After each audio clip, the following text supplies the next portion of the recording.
So I've given an incredibly brief overview of what both of you do in the best form that I can, but I'm really not equipped to be giving an overview in the businesses that you've developed to the extent that you can. So can you please both just tell us a little bit more about the organization and what it is that you do? Shu, do you mind starting? Yes, of course. Hi, everybody. So I'm Shu, and I co-founded Pandobac. As Lovelda said, that Pandobac was born for my personal and professional background. I'm engineer by training. Then I became a chef and an entrepreneur, and I have always passionate about food and gastronomy. That's why I created a restaurant, and it opened in 2014. And what I saw really every day, it was all the waste generated by packaging and food supply. And it was like everyday piles of cardboard boxes, wood and polystyrene crates everywhere in the restaurant. And I found this very absurd. So I decided to act and to create Pandobac in 2018 to bring a new and more sustainable way for packaging. So Pandobac is a service of reusable crates only for B2B food transportation. And we provide at food suppliers and wholesalers reusable crates with different sizes and designs depending on the goods inside. We wash them and we track them too with our platform to ensure they are not lost along the way. Okay, fantastic. And Jonne, with RePack, what is it that, can you tell us a little bit more about RePack and what you do? So we remove trash from e-commerce. I mean, I'm of that generation that I've grown up with bottle return system in Finland. I found that extremely convenient and easy to use, and also rewarding. You get money back for every bottle that you return, and you can do it anywhere. And we thought this simple solution should be applied to other forms of packaging. And since most of us are shopping online all the time at the moment, it's part of our daily lives, and e-commerce companies are shipping us trash. Then we developed simply a returnable delivery packages for e-com, that when you buy something online, all you need to do with the bag is fold it in letter size when empty and return it to a post box anywhere in the world. And we take it back, and the customer who returns it gets a reward and saves money on their next purchase, and these bags are then reused. That's pretty cool. So I order something online, it comes in the bag, and then I send the bag I didn't need in the first place back and keep the thing that's in it, and you reward me for it. Yeah.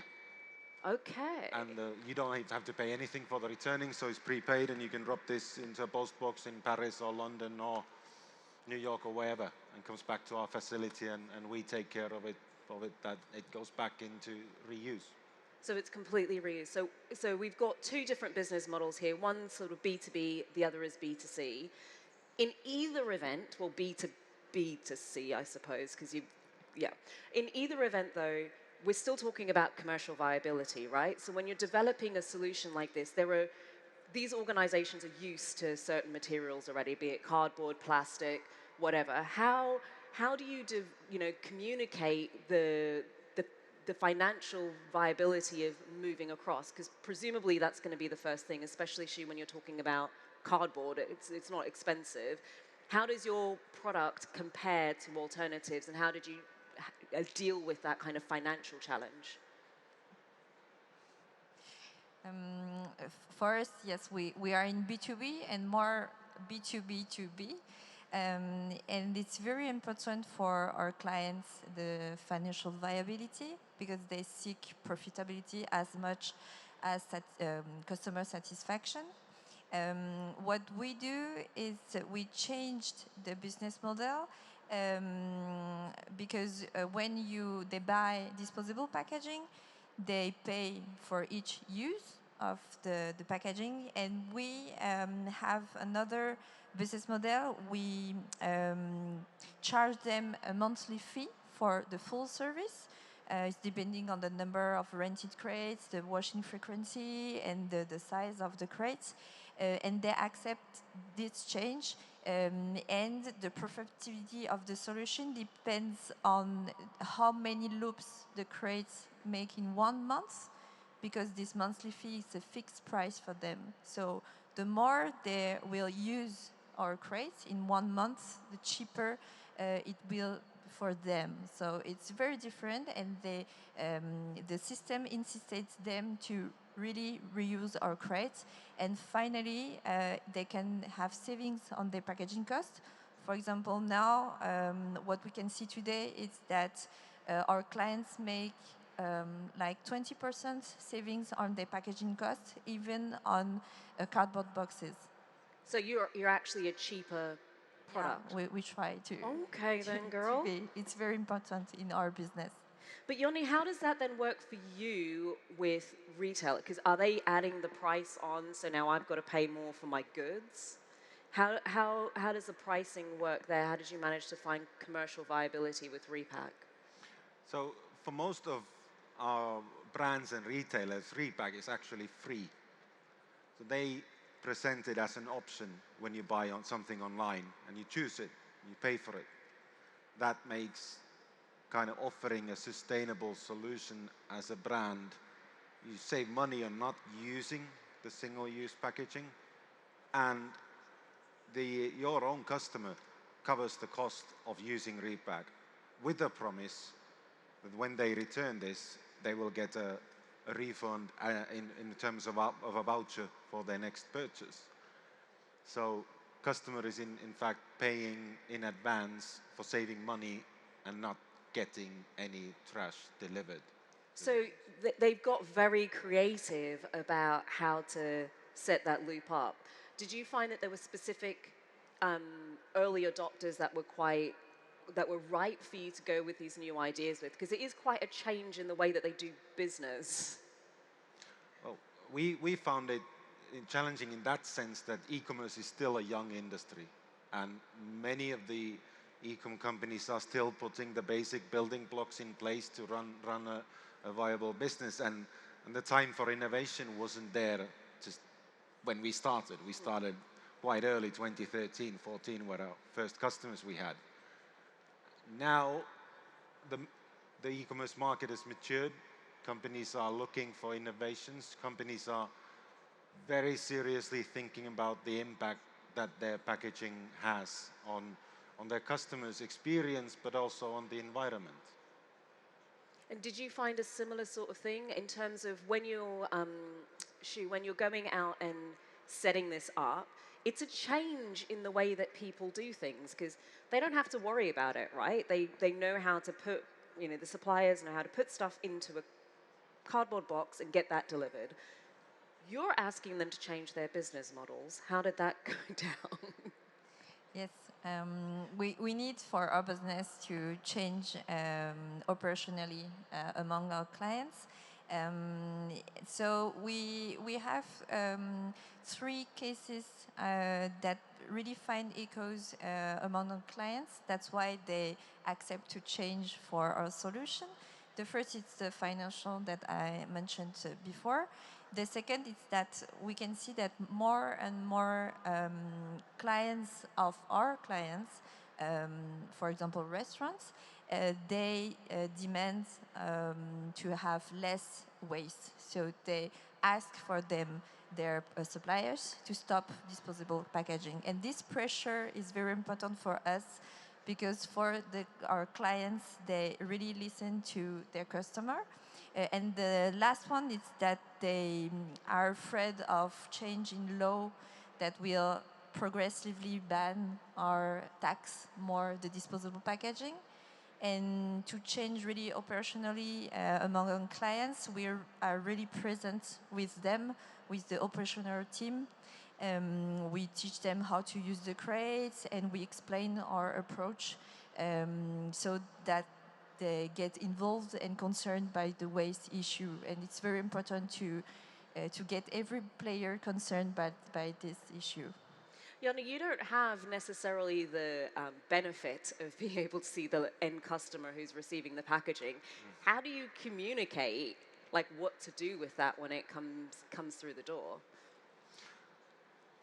Well, of course, in e-commerce, this is the #1 customer touch point. When you buy something online and you get the packaging, that's the moment you've been waiting for. So any e-com company or a brand really wants to invest in that moment. And I mean, you can only invest so much into single-use packaging because it's also expensive. But with this, you can do so much more because you can actually make the packaging tell a bit of a more story and engage with the customer, and that, so communication is key, because it's probably the first time a customer will ever have received a returnable packaging at this moment. So what to do with it, why the brand is using it, how it works, and what the benefits are. Then, yeah, it's essential that it's communicated well, and the customer gets like, wow, this is different. So we're at a point at the moment where, we're here at Change Now Summit. There's this growing need for us to, an acknowledgement that we can't continue to use materials in the way we were before. And so there is now a rise of these circular economy business models.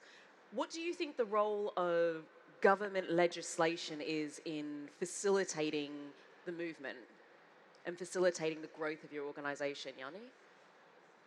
Well, if we look back in the Nordic countries, when the bottle return system was introduced in early 80s, that was through legislation.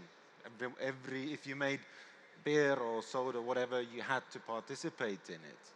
And that kind of created a culture of everyone had to participate. So yeah, it has a huge impact if legislation starts moving into reuse, as they should. Like EU has, reuse is higher in the waste hierarchy than recycling is. So they understand the potential of it, and now need to act on it as well.